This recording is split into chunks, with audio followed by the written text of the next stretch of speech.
Where has Destiny 2 gone? That is the question that I've been asking myself lately. It's not like the game just disappeared or anything, no. I'm talking about the old Destiny 2. The good Destiny 2. Will it ever return? Bungie states that the past year has been the most successful ever, but the player numbers tell a different story. Keep watching as I tell some of my experiences with this game and dive into why I think the community is losing interest. Prepare yourself for a trip of nostalgia.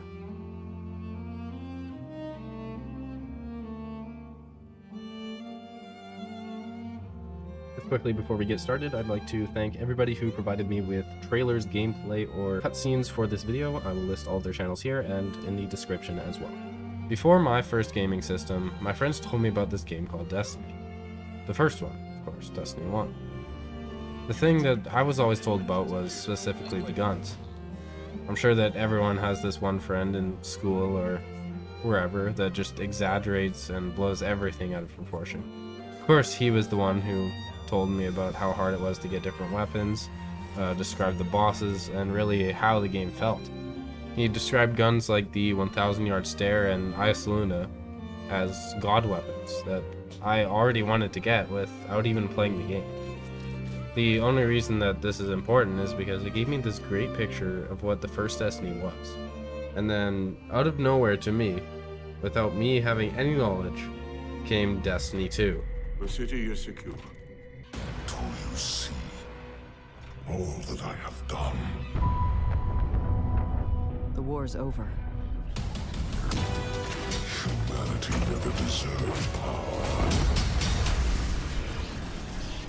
I am God, and I alone am worthy. So when I finally got an Xbox and I heard that Destiny 2 was coming out, it was, of course, the first thing that I wanted to play. I had high expectations, and the game honestly blew them out of the water. I'd never played a game like this before, except for Destiny 1. When I used to play, I was always amazed at how much there was to do. I'd load into any planet sometimes and just explore, because it was a whole different environment. I would never be bored in the game because I could just explore for hours, really. I'd never seen anything like it before. I'd struggle to finish Nightfalls sometimes, and especially exotic quests, but it really never got old. The story was engaging, and it was comeback based, so when you left the game, you always had the feeling like you had unfinished business and always wanted to come back. For me, when you get beaten at the beginning of a story, like Gaul beat you in the beginning of the Red War campaign, it then gives you the incentive to keep coming back. There's always that want in your mind to be better than those who have humiliated you or beaten you. I am God, and your light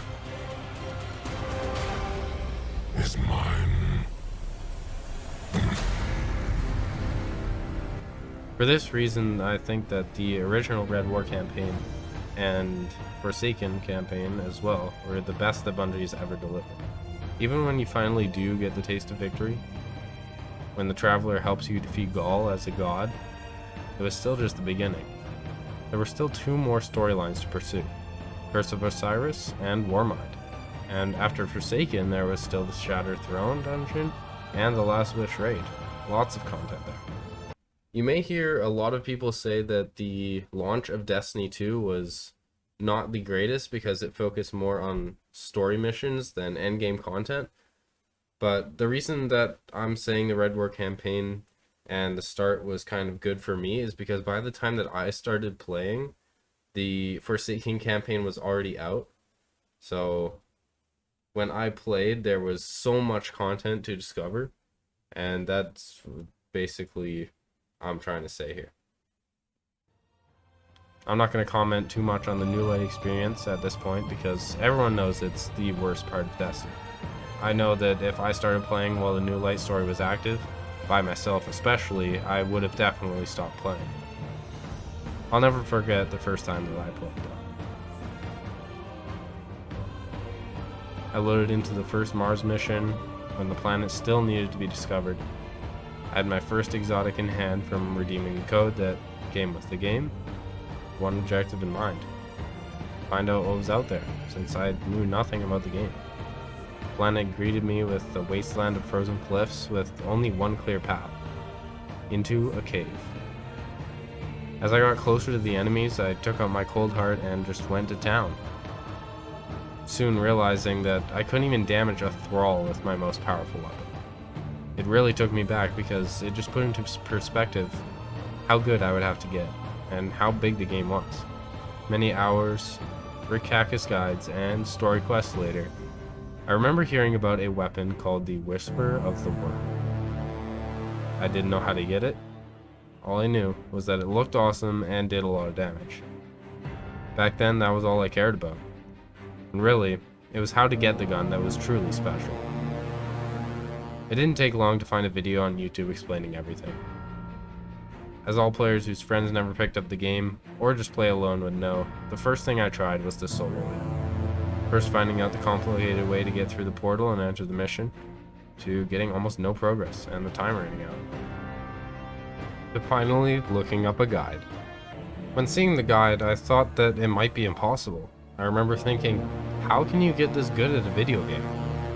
I couldn't help but be mesmerized by the darkness, shapes, vortexes, my favorite enemy race, the Taken, the difficulty, and especially the music. Something about the music I couldn't quite describe. Something that you can only feel once you've heard the sound. The way that it felt like you were descending into a different world. How the music was different in each room, and somehow it's like it was there to make you go mentally insane. Like it was just tuned correctly to trap you inside of the mission forever, so that you will never forget. For this reason, I spent some time in free roam messaging people on Xbox to do the mission with me. My strategy was to do public events on IO and just message as many people as possible. I was denied multiple times until finally a couple of people agreed. I learned how to get past the green room and into the boss fight. It took a couple tries, and usually I was the last one to reach the boss, but something about it. Something that I would never forget. The mission ended after defeating 3 bosses in the same room. The taste of victory, still knowing that you had to beat the heroic version, was great. The way that came to an abrupt ending after defeating the 3rd boss was somewhat sad.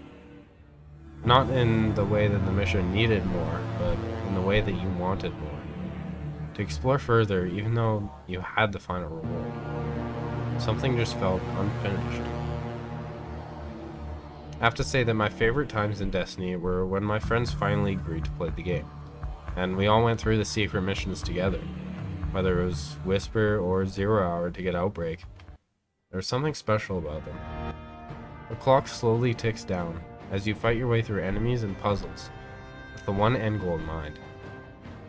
There's something special about hard to find secrets in any game, whether they're just hard to find, or the mission in general is difficult. The game pushes you to be better, and to want to be better.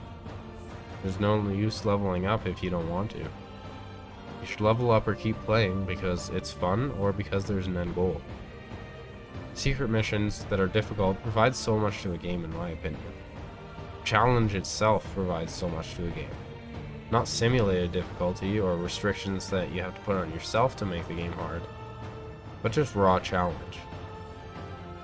For me, this is one of the major things that Destiny is lacking at this point. I was especially unhappy to hear that secret missions in the Whisper and 0 Hour sense were probably never coming back. The reason provided was that it takes too much effort to hide and disguise these types of missions, and I honestly don't disagree.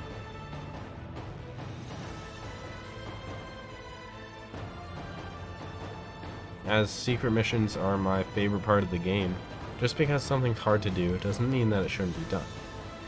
To me, taking away such a key part of the game is detrimental, and the reasoning doesn't make sense. A video with a guide on how to do the mission and get the gun has over 3 million views. One of the top videos in all of Destiny 2. To me, the time and effort to make the secret is worth it. Knowing that your favorite part of the game will probably never happen again is not a good feeling. Long live Whisper. Another memorable moment for me is the Scourge of the Past raid, actually. For a split second, there's no better feeling than completing a huge challenge.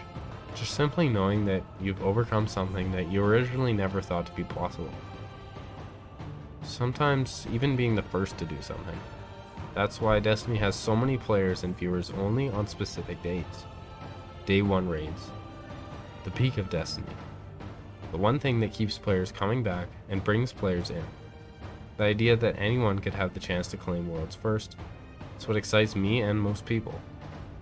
These days are what make or break the game, since we haven't gotten a true secret mission, up to my standards, for more than 3 years.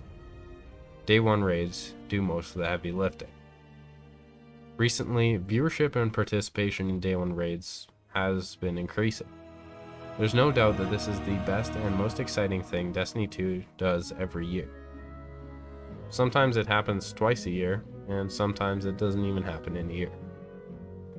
The longest the community has had to wait is over 1 year for a new raid. Even I know that this is a long time, and I would say that it's way too long. As long as it was, Deepstone Crypt did not disappoint. Nowadays, there's a new dungeon or remastered raid every season. I do like the consistency, but I fear that it's impacting the experience. I'm a big fan of quality over quantity, and I can't help to think that the new timeline is hurting the quality. In a new slideshow from Bungie, reacted to by Sweatskool in a video, they talk about focusing more on fast service, specifically pumping out content really quickly. They specifically say, and I quote, "It is hard to tell a team that has extra cycles and energy and want to do something amazing, to tell them that we should not ship this, because it's an over-delivery that will set us up for failure on future trains." End quote. I completely disagree with this idea. I'll spare you too far into my thoughts on it, but the slideshow also contains some great statements, but the main idea is what I think will kill the game. Something drastic needs to change in order for the game to return. I want it to happen, and many others do as well. Everybody that you see saying the game isn't the best right now all wants this. I want Destiny to be on the same scale as big games, and I will always hope that it will be. Okay, quickly going back to the incentive to do activities. Our fire team kept fighting in Scourge, not only for the experience, but for the reward. A raid is played the first time mainly for the experience, and after that it is replayed for the loot. There's nothing greater than having that moment after completing a raid where you look back and say, "We did this." That being said, there's nothing stopping you from just never playing the activity again. The reason that missions are replayed is for some sort of reward. Sometimes it's triumphs, sometimes it's an exotic, sometimes it's that god roll that you've been waiting months to get. Whatever it is, that's why you replay things. You can see that the best raids in history have a combination of a great experience and a great reward. Replayability often directly relates to the loot incentive. This may not be for all people though. Some people purely play for the experience, and honestly I don't blame them. If you have a fun team of players, any raid can be fun and replayable, without the loot incentive. It does have a big part in the success of a raid though, and for me it often determines how easily I get bored of it, and especially how many times I replay it. Okay, now for the big question. Is Destiny 2 dying? Well, that's a tough question to answer. And honestly, it comes in the eye of the beholder. I haven't been playing Destiny 2 recently, but that does not mean that everyone else hasn't. In this case, it does, but oftentimes when I take a break from Destiny, there are lots of players that believe that the game is amazing at that point and still want to play. As of late, we've reached an all-time low of 38,000 players, surprisingly. So there is that, which you can draw your own conclusions from. But the way I see it, so many people have pre-ordered Lightfall that they're definitely going to play. And whether it's good or not, people want Lightfall to be the thing that saves Destiny. So people are going to play it if it's good or not. But after that point, After Lightfall, I think we're definitely going to see if the game starts the trajectory into death. We're really going to see after if the player numbers dip after the raid and going into the final shape. At this point, the game can definitely still be saved.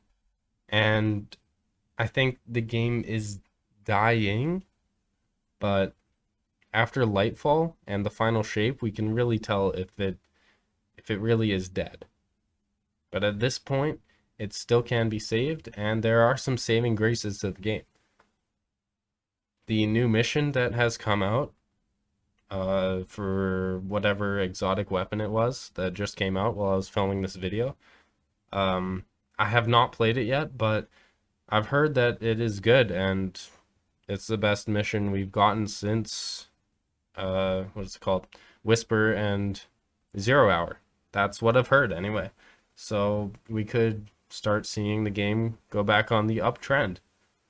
But all I can say right now is that we're definitely in a slump. But we'll see where the game goes. I'll stick around, and I hope that a lot of you do too. And hopefully after the final shape, we might get to see a Destiny 3. Who knows? Who knows? Let me know your thoughts on Destiny 2 right now as well. Subscribe, and most importantly, remember, the game doesn't define you.